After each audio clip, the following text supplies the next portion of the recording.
Welcome to Master the Game. I'm Juice, and this is our Sunday stream. So last night we played our Descent into Avernus game. It was a lot of fun. We had a lot of combat. Um, I have one regret, but at the same time I don't. There was a point where I brought in wandering monsters from another room, and combat was already kind of dragging a little. And so I introduced about 9 new monsters to an encounter that was already going for a while. They had a lot of hit points before, and really dreaded doing that right off the bat. But when Luke from the DM lair did what he did, uh, it made it all worth it. So I guess in a sense, I don't have a regret. But yeah, so that's what's up. So how are you guys doing today?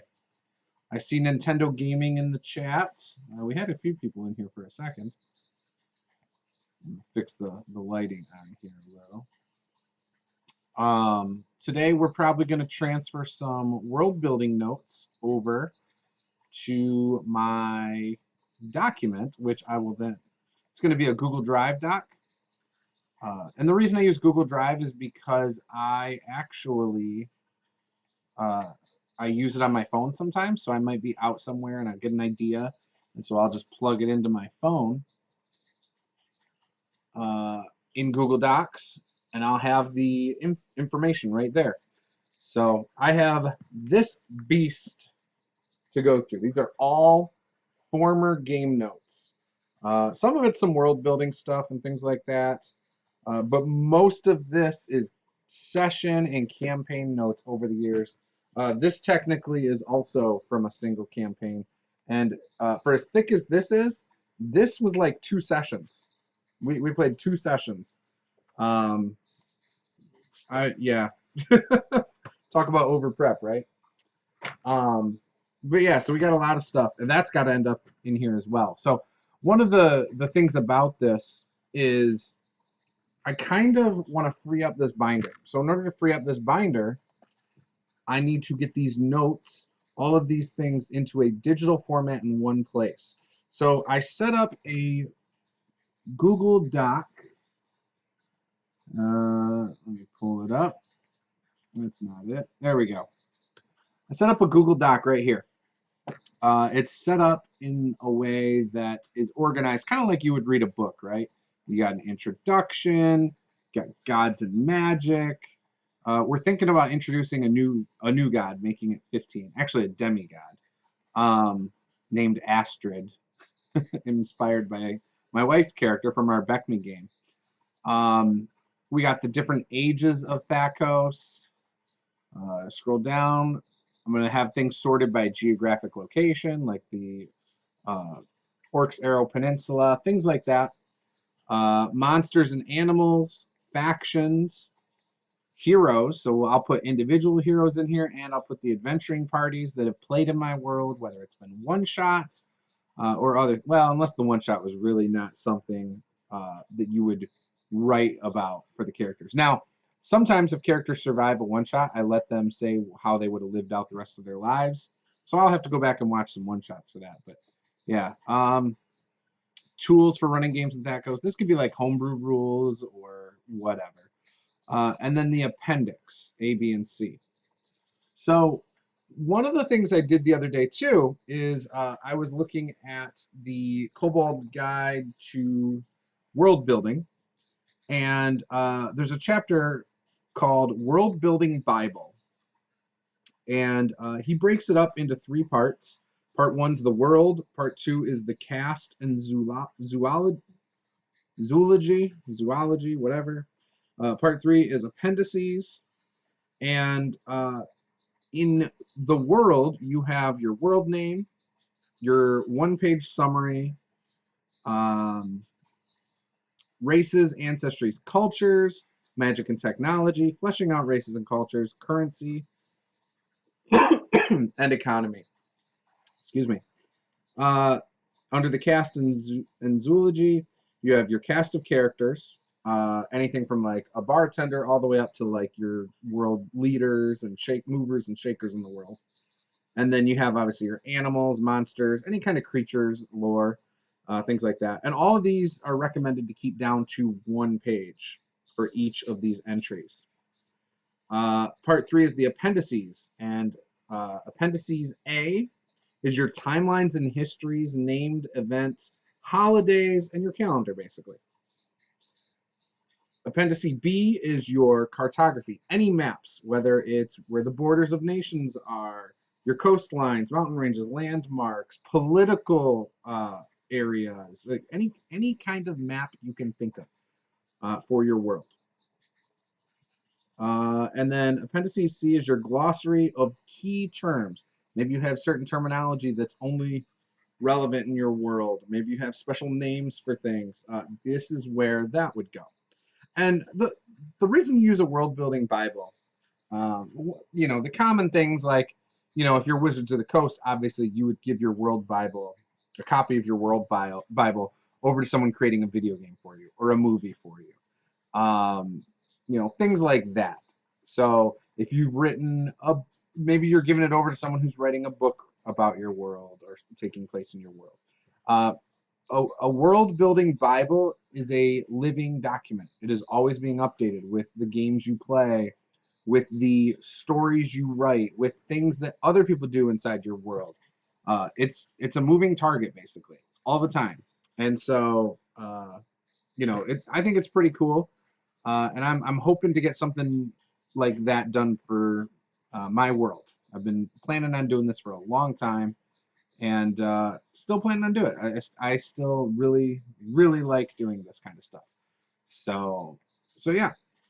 Welcome, Lasagna Druid. I'm glad you could make another stream.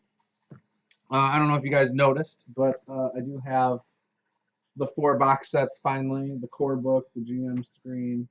Oh, been meaning to talk about this, but these 2 books are really good. If you want like quick adventures on the fly, it's basically D100 tables. You go to one. For example, Dungeon Hook. The party finds a loot leaning against a tree. It has a map to a dungeon engraved on the back.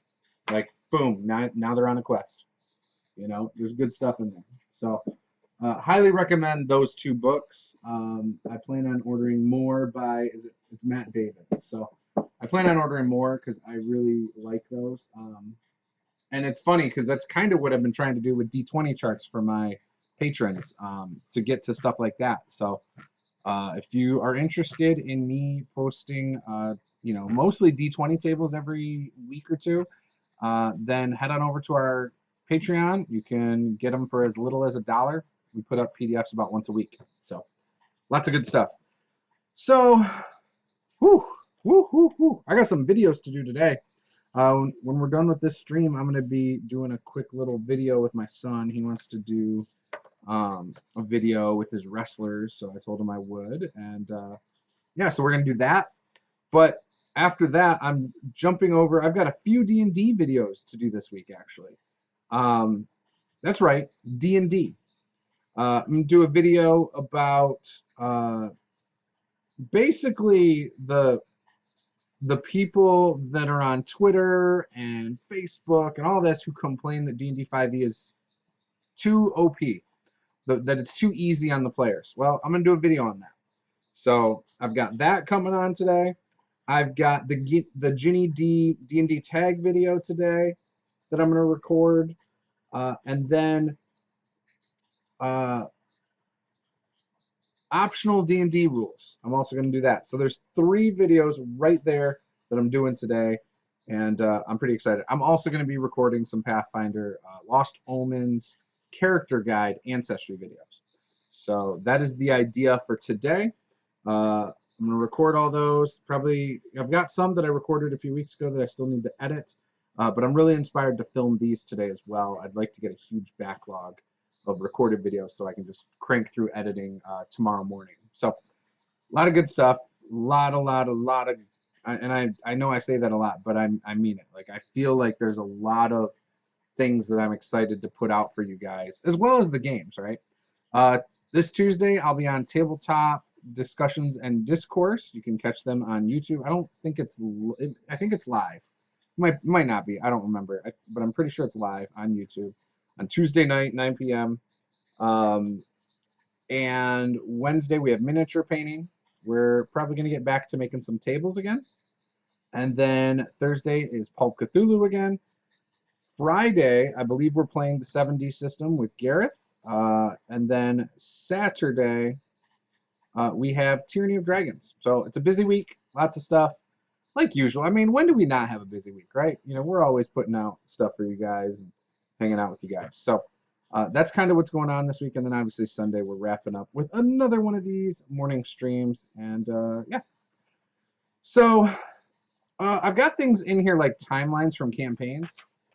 This is not the full timeline though, so I don't know. But either way, I've got this timeline from a campaign. The yellow stuff was things that were completed. Now, I'm debating whether or not I should put all of this into the world building notes like it all happened, or not. I believe in a future game in the same area, I had said that these players, these characters had saved the area, which implies I think this whole thing happened. So I think I'm going to go with that. Yeah, I'm pretty sure that's what I'm going to go with.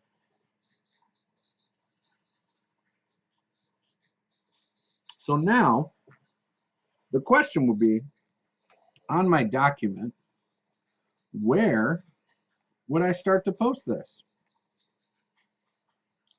I think I'm going to post it in geographic locations. Boom. It's going to be normal text. Yep. And then I think I should just type this stuff in here and then not worry about it. But not in timeline form. I think I need to write it in story form. I'll just put it in as the Black Hand mystery. And then I'll just summarize it at this point. I'm not going to go into detail on it.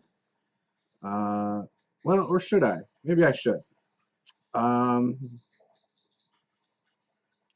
The Goblin Clan, called the Hands of Dark, are accused of kidnapping people from the town of Moorkeep. There have been painted hands on the doors of the people who have went missing. The town puts all guards on duty at night and patrols regularly. The town is not at ease, and the people go missing infrequently. So I'm going to put that down. The Goblin Clan, called the Hands of Dark, are accused of kidnapping people from the town of Moorkeep. There have been people that have went missing, and black painted hands been left on the door.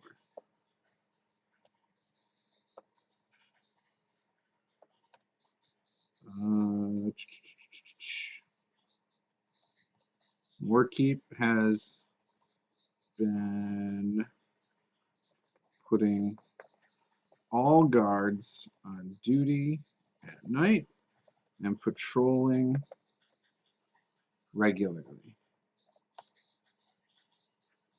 The town is very tense, apprehensive,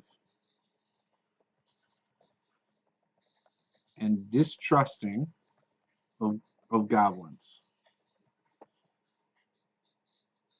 Okay? And the reason I put that is because goblins might be a playable race if you're using this in your world. So that's one reason I'm doing that. Now,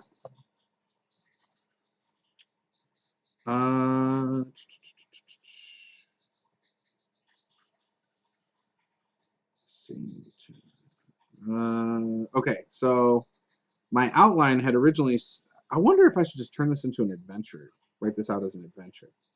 I'll just leave that alone for now. We'll just leave that like that. I'm not going to worry about it. And let me switch this back real quick. I'm going to pull this out. What happens now if I go back? Nope, not what I wanted. Okay, switch this. Perfect. There we go. That's what I wanted. All right, so now I can switch back and forth. See, that's not what I wanted. Is it going to be on whatever I'm focused on? No. Internet window. There we go. Okay.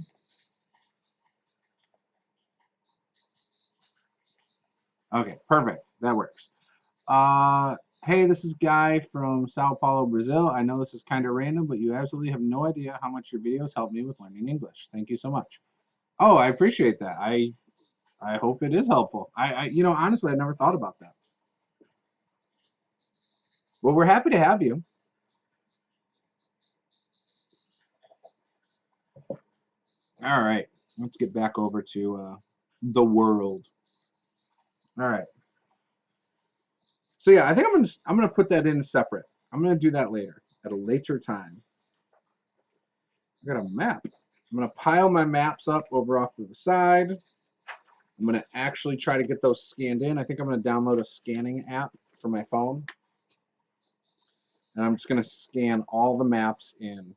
I think I'm gonna take the notes from the World Building Bible by Cobalt Press, and I think I'm gonna do that. While out on an adventure just traveling, the player stumbled across a fortress that wasn't here before. How did it get here? Was it built that quickly? How? Who is behind? Oh, that's like some weird hook.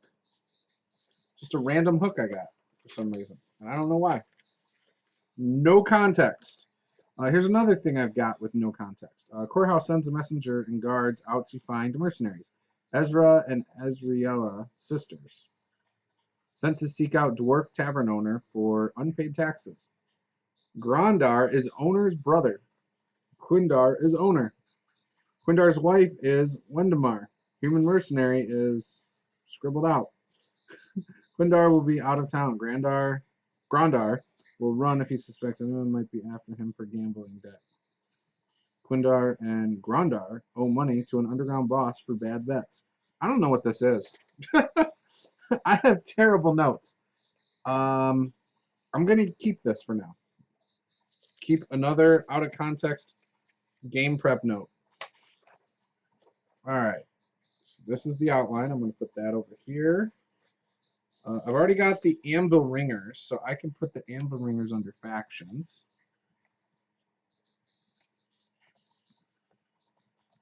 The Anvil ringers, Crusaders against magic. 8. Well, yeah, we'll just leave that. All right. Oh, Keystone cultists. So there's a city that's located in the mountains, and in the center of the city, there's a chasm. So because it's like between two mountains, there's a chasm with a Keystone Tavern. It's basically like this bridge that goes to this large polyhedral-looking multi-story building in the center of this bridge over this large chasm. And yeah, basically the whole town's a bunch of cultists. They actually, when visitors come in, they feed them to a large beast in the chasm that's underneath. It's not really a dragon, but it's a large lizard thing that'll jump up. And think the scene from the Jurassic Park movie where you have the megalodon or whatever jump out of the water and take the shark. That's basically what it is. So it's awesome. Let's see what we got going on here. All right. So the Keystone Cultists. What do I got here? So these are notes from an area of my world that I had started a campaign, but we didn't finish. It says, troubling times we are living in. The dead are among the living again. Dragons can be seen in the skies closer to cities than they have ever been, or than they have been in thousands of years. Underdark beasts have been seen in the forests. There is no telling just how bad things could get in the coming years. Julian Hemmingsworth, Halfling Bard. Voltania, the capital of the region and located on the northwest coast of the continent, is the largest city. It is known for its frequent rain and fog. The city wasn't engineered to grow to the size it has become and suffers from flooding in the poorest areas as a result. The city guard doesn't patrol those areas simply because there is a militia that investigates and reports for the area, but charges the civilians an extreme amount of coin to do so. If they don't pay up in the agreed upon amount of time, bad things tend to happen. The size of the jail is not adequate for the city. When they realized they needed to build something bigger, it was too late to do so inside of the city walls. Consequently, they decided to build it within the forest at the highest elevation. But because of the lack of surface space available, most of the jail is actually underground. Boltania trained an elite guard, which at the time was unmatched.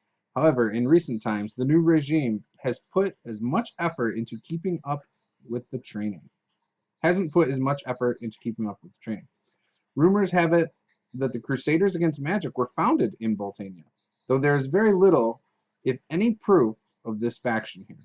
Legend has it that the Crusaders against Magic were founded by a dwarven clan who also contributed to the building of the city. Nowadays, many races can be found in Boltania, dwarves being one of the most common races. Some of the more rare races of the world can be found living in the heart of the city. Rarely are they well-respected members of society. The only real way for them to earn respect is by joining the king's army and agreeing to join the front lines. Adventurers have a tendency to go underappreciated until they lose their lives. Those who perish get a hero's remembrance. Very few have lived long enough to get their rightful accolades. Many nearby dungeons and ruins can be searched for treasures, but are also inhabited by dangerous creatures that could, if left unchecked, be dangerous to local establishments. That was a little note thing I gave to all my players once to start a campaign. I was trying to create the idea that there's a lot of tension in the area, a lot of things to consider when creating your character, when traveling to different towns in the area, when actually being out in the wilderness. It's supposed to feel dangerous, right? And so was definitely trying to set the tone up front. Let's see. Close that, close that. Perfect. I'm going to close this. Well, actually, I'm going to copy. I'm going to bring some stuff over to this document under the different sections. So, boom, boom. Okay. Just going to copy and paste some stuff from another document I have because I think it might be relevant. Right, that was the old gods. No, that was, whoops, that was actually the birth.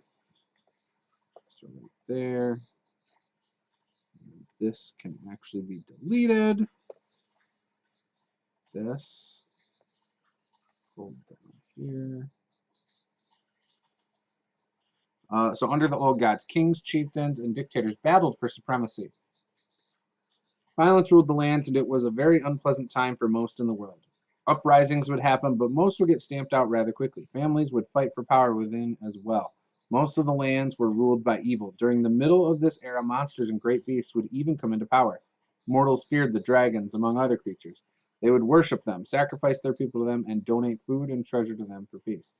Uh, when the gods and goddesses were born and rose up in power, they quickly established dominance over the mortal realm. As the gods ascended in power, they began to battle for supremacy until their infighting led them to banish themselves from the mortal lands as their true selves. In other words, they can't be in mortal lands unless they are basically just an avatar of themselves.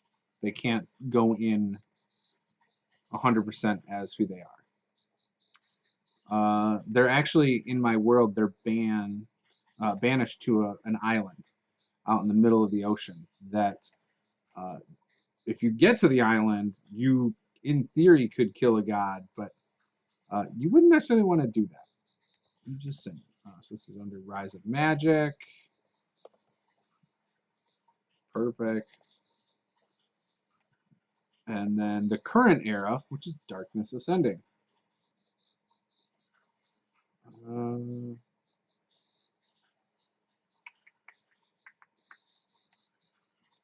Okay, this section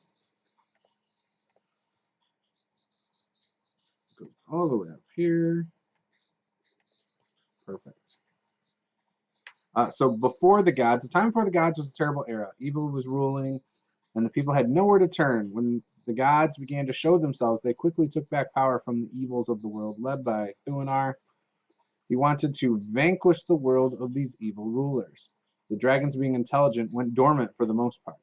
Those who tried to stand up to the powers of the gods were destroyed and their lands left in ruin.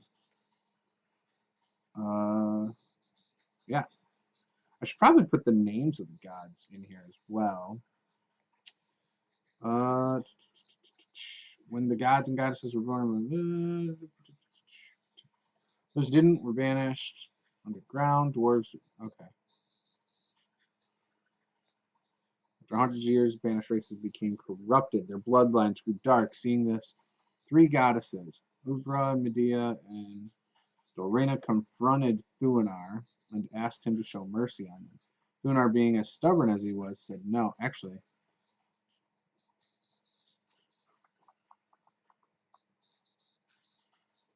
okay, that was wrong.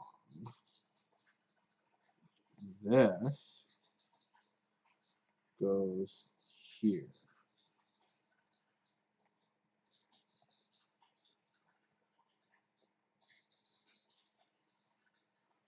I think that's where it goes. Something like that.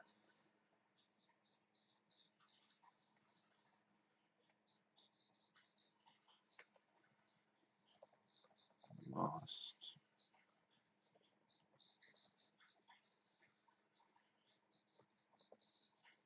the ancient history that is mostly forgotten.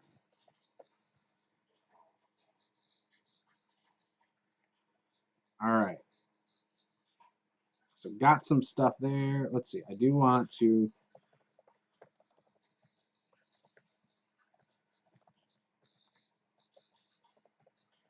Actually, they're from the Western Savage. Or, I'm sorry, Western Dwarven Territory. Eastern Dwarven Territory.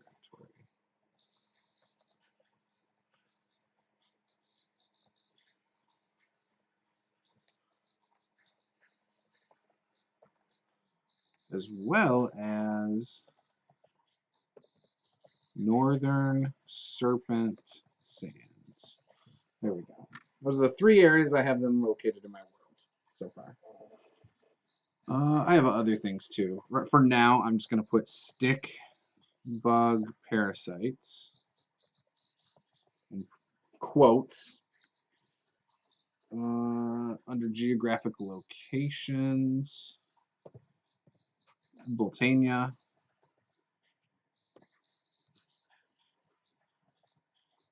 I need to put it. Should I put everything in alphabetical order? That's the question. Should I be putting my world in alphabetical order? I mean, I feel like that makes sense, right? What's up, Game On? Hope you're having a good day. I'm converting notes from my homebrew world into a Google Doc. We're gonna be doing more world building around here, so something I want to do. I just got to get all my notes put onto paper. So, should probably just list out a bunch of places. But should I do it? I should do it by region. So we've got Orcs Arrow Peninsula.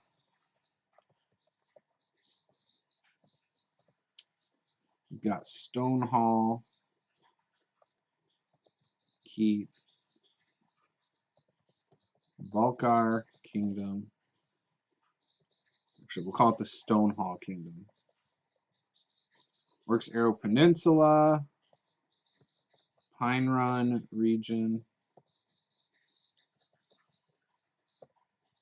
Black Rock Cliffs.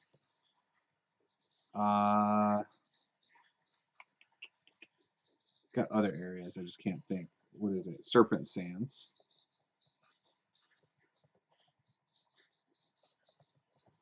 In fact, I think I've got some notes in here about the different areas. Don't I?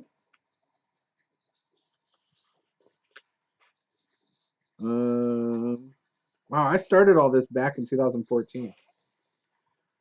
Okay. We've got Serpent Sands, Orcs Arrow Peninsula.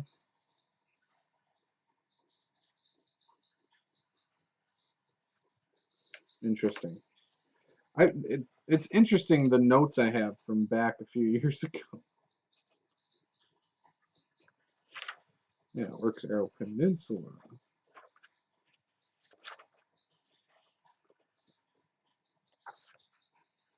Flower Hounds. Okay, so that's all just a bunch of notes. What else do I got? We got Burlington.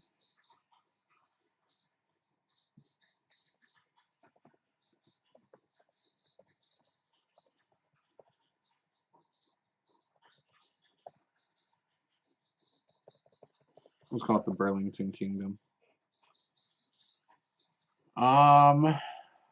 What else?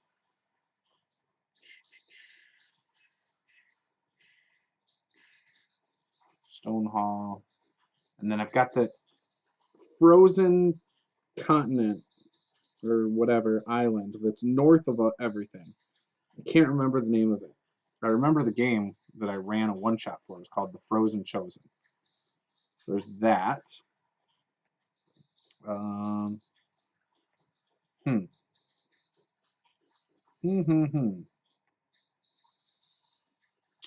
Let's see. I don't know. I guess that's fine for now. I won't worry too much about it. Froghast, I think, is in the Boltania area.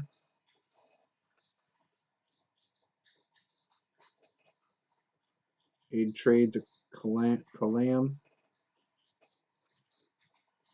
So the thing that's cool, so Boltania is kind of like a swampy region. So I'm just gonna go under it and just write swampy region, just so I have a note. Black Rock Cliffs are obviously rocky, uh, poor economically, swampy region, overgrown, capital city. Burlington Kingdom, coastal city, greatest library. I'm just making some general notes. Known, rich,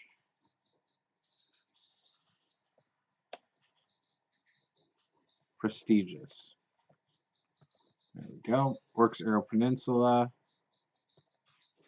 crude, three orc cities ruled by three dragon siblings. Pine Run, on the come up since the mines have been freed of elemental monsters. Serpent Sands used to be a tropical forest where snake men roamed.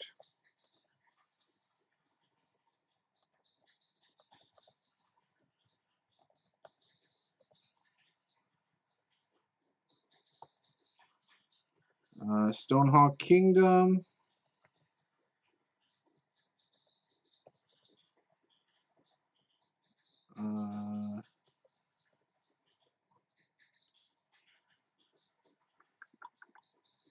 has withstood multiple apocalyptic level events. No, multiple cataclysmic. Why can't I spell? Yes, that's what I meant. events that could have wiped the region out. Volcar Kingdom recently lost its gold dragon king, is looking for the heir to the throne.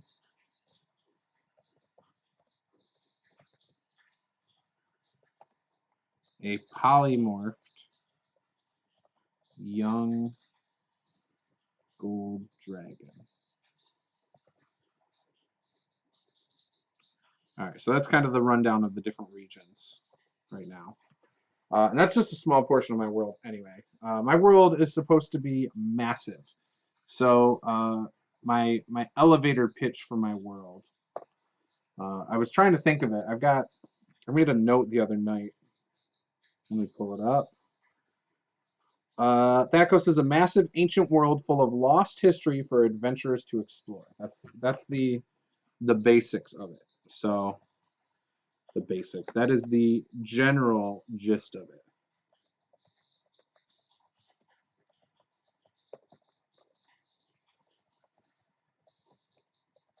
To explore. All right. Perfect.